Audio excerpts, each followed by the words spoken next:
Good morning everyone, নিত্যদিনের রকমারির আরেকটি ভিডিওতে তোমাদের সকলকে জানাই স্বাগত। সকালবেলা ঘুম থেকে উঠে ফ্রেশ হয়ে গেছি এবং বাইরে বেরিয়ে এসেছি। বাইরেটা বেশ ঝলমলে রোদ্দুর। আমাদের যিনি বাসন টাসন মেজে দেন উনি আজকে অনেকটা বেলা করে এসেছেন, তো সেই কারণে এখন উনি কাজ করছেন। তো এখন আমি রান্নাঘরে ঢুকবো। আজকে হবে চাউমিন। তো মনি অলরেডি চাউমিনটা আর যে সবজিগুলো দিয়ে হবে সেগুলো রান্নাঘরে রেখে দিয়ে গেছে, কারণ বাইরে টেবিলটা মনি পরিষ্কার করছিল সেই কারণে। তো আমি রান্নাঘরে চলে এসেছি। এখনও তো যিনি বাসন মাজছেন ওনার এখনও কড়া ঠড়াগুলো মাজা হয়নি। তো আমি ভাবলাম ততক্ষণ সবজিগুলো কেটে একটুখানি কাজটা এগিয়ে রাখি, কারণ মেয়ে যদি আবার উঠে পড়ে তখন সব ছেড়ে ছুটে দৌড়ে আমাকে আবার চলে যেতে হবে। তো চাউমিন জেনারেলি অন্যান্য সময় তো আলু পেঁয়াজ দিয়েই করে থাকি।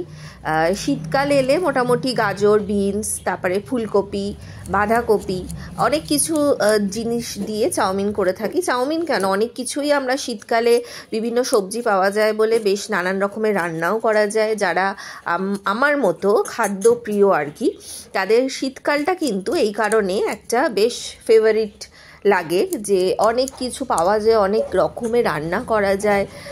তো সেই কারণে কিন্তু ইন জেনারেল বলতে গেলে শীতকালটা আমার অতটাও প্রিয় না, কারণ সকালবেলা ওই যে ওঠাটা ওটাই কিন্তু ভীষণ কষ্টকর। যে ওই লেপের তলা থেকে বেরিয়ে ফার্স্ট যে পাটা রাখা ওটা কিন্তু ভীষণ কষ্টকর।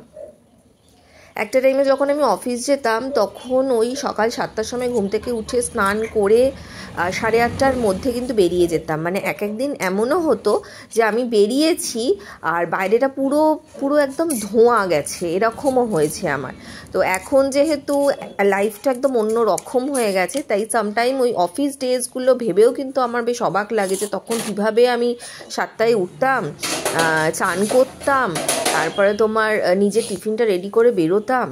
তো সেগুলো কিন্তু বেশ আগেকার স্মৃতি আর কি।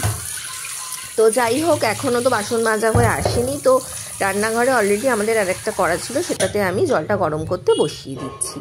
তো এই কড়াটাতে না জেনারেলি চাউমিনটা করতে আমার একটু প্রবলেম হয়, হচ্ছে জায়গাটা একটু ছোট, মানে আমার ঠিকভাবে নাড়তে পারি না আমি। তো সেই কারণে ভাবলাম যে বড় কড়াটা আস্তে আস্তে আপাতত জলটা তো গরম হোক, তারপরে বড় কড়াটা এলে আমি শিফট করে চাউমিনটা ওটার মধ্যে সেদ্ধ করব। তো তোমরা তো দেখলে যে সবজিও আমার কাটা মোটামুটি কমপ্লিট হয়ে গেছে, জলটাও বসিয়ে দিলাম। এরপরে চাউমিনটা দিয়ে দেবো।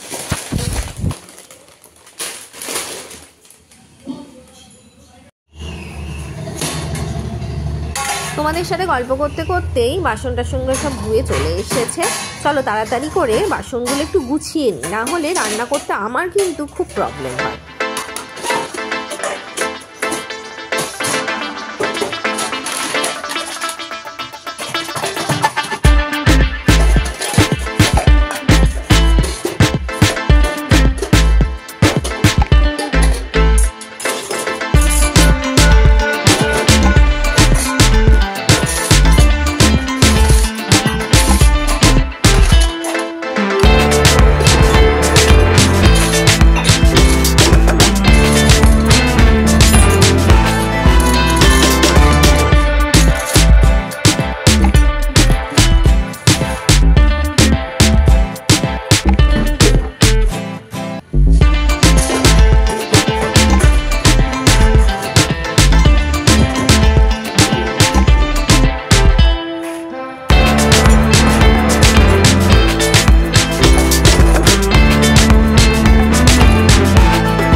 তোমাদের ঠিক যেমন বলেছিলাম বড় কড়াটা চলেও এসেছে। আমি গরম জল শিফট করে তোমার চাউমিনটাও দিয়ে দিয়েছি সেদ্ধ হওয়ার জন্য, আর এখানে সবজিগুলো একপাশে কেটে রেখে দিয়েছি।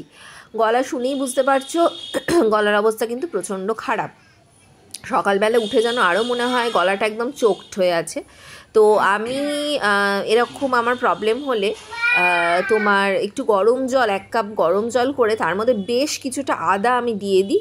ওটা ভালো করে ফোটাই, ফোটানোর পরে ছেঁকে নিয়ে তার মধ্যে 1 চামচ মতো মধু দিয়ে দিই, দিয়ে খাই। এটাকে কি বলবো জানি না, কাঢ়া টাইপের তোমরা বলতে পারো, করে খাই। এটা কিন্তু আমার ভীষণ উপকারে লাগে। আর এটা ছাড়াও সামটাইম ওই তুলসী তোমার যে রসটা আছে ওটা, যেটা আগের দিন দেখাচ্ছিলাম মধু দিয়ে যেটা সৈকত করে মেখে খাওয়ালো, সেটাও আমি সামটাইম খেয়ে থাকি। কিন্তু সেটার থেকে বেশি আমি এইটাই প্রেফার করে থাকি। এক এক সময় কিছুটা একটু অল্প করে চা পাতা ফেলে দিলে একটু লিকার লিকার মতো হয়, তো এটা খেলে আরাম লাগে। তো শ্বশুর শাশুড়ির তো চাউমিন দিয়ে দিয়েছিলাম, ব্রেকফাস্ট করা কমপ্লিট। সৈকত ক্যাফেতে কাজ করছিল, তো ও চলে এসেছে, ওর আর আমার চাউমিনটাও বেড়ে নিয়েছি, এবার খেয়ে নেবো। সৈকত আজকে খাওয়া দাওয়া করে একটুখানি বেরোবে, ওর কাজ আছে, আমার শ্বশুরমশাইকে নিয়ে বেরোবে। তো এখানে দেখো ওরা বেরোবে, তার জন্য তৈরি হচ্ছে। ব্যাগ ট্যাগ শ্বশুরমশাই বের করেছে, আর পাকুম তো উঠে পড়েছে। উঠে পড়ে আজকে একটু তাড়াতাড়িও উঠেছে, উঠে ওর ব্রেকফাস্ট করা কমপ্লিট হয়ে গেছে। এবারে ও এদিক ওদিক ঘুরে বেড়াচ্ছে, ওর যা কাজ, এটা ঘাঁটছে ওটা ঘাঁটছে, এইসব করতেই ব্যস্ত। এখানে আমরা একটুখানি গল্প করছি, ওরা বেরিয়ে যাবে, তারপরে আমি মনি আমাদের যে যার মতো কাজে ঢুকে পড়তে হবে আমাদের। নিত্যদিনের যে এই ডেলি ব্লগ মাঝে মাঝে আমি তোমাদের সাথে শেয়ার করি, আমার কিন্তু বেশ ভালোই লাগে আমার এই প্রত্যেক দিনের লাইফস্টাইল তোমাদের সাথে শেয়ার করতে। আমি খুব সাধারণ ঘরের একটি মেয়ে এবং সাধারণ ঘরের একজন বৌমা, যে সবসময় তোমার শ্বশুর শাশুড়ি, হাজবেন্ড, এখন আমার মেয়ে, আমার লাইফ সবাইকে নিয়ে, এবং বাপের বাড়ির ক্ষেত্রেও বাবা মা দিদি সবাইকে নিয়েই আমি আনন্দ করে থাকতে বেশি ভালোবাসি। তোমরা হয়তো ভাববে আমি মায়ের কথা কেন বললাম, কারণ আমি এখনও বিশ্বাস করি যে মা সবসময় আমাদের সাথে আছেন, হয়তো ফিজিক্যালি নেই কিন্তু আছেন। তো আমি অলওয়েজ এটা বলে থাকি যে একসাথে বাবা মা আমরা সবাই যাতে একসাথে ভালো থাকতে পারি।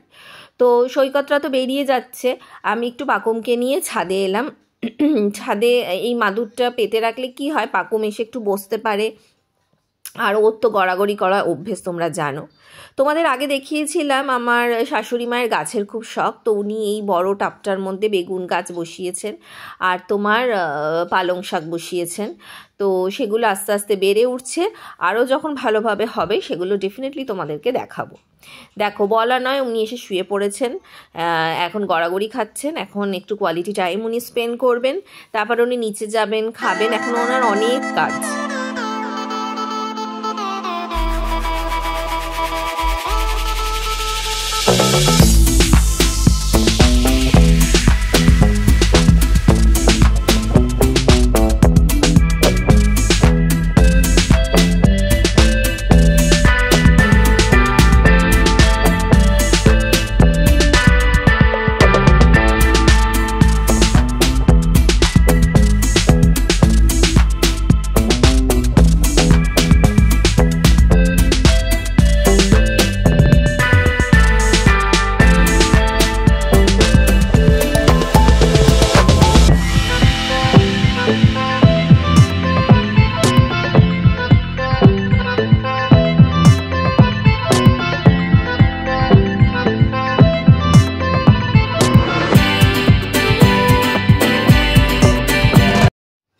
নিচে নেমে এসেছি, এখানে মোটামুটি রান্না হয়ে গেছে, ভাত হয়ে গেছে, ডাল, বেগুন ভাজা, মেয়ের জন্য একটা মাছ ভাজা, আর আমাদের হচ্ছে মাছের ঝোল। আর ওই পাশে ছোটো বাটিটাতে মেয়ের জন্য ডাল তুলে রেখেছিলাম। এখন সন্ধেবেলায় হয়ে গেছে, চা টা খেয়ে আমি তো জেনারেলি কোনো মুখের জন্য কিছুই করি না, তো এই প্যাকটা লাগিয়েছি মুখে, মুলতানি মাটির। তো এটাতে একটু আর কি স্কিনটা হাইড্রেট হয়, তো এটা নিয়ে করে বসে পাকুমকে ভয় দেখাচ্ছি, কিন্তু ওর তো মনে ভয় নেই, প্রচণ্ড মজা পাচ্ছে। মাঝে মাঝে এসে আমার মুখে একটুখানি আঙুল দিয়ে দিয়ে দেখে যাচ্ছে ব্যাপারটা কি। আজকে এটার সাথেই ব্লগটা এখানে শেষ করলাম। যদি কিছু ভালো লেগে থাকে লাইক, কমেন্ট এবং চ্যানেলটিকে সাবস্ক্রাইব করো।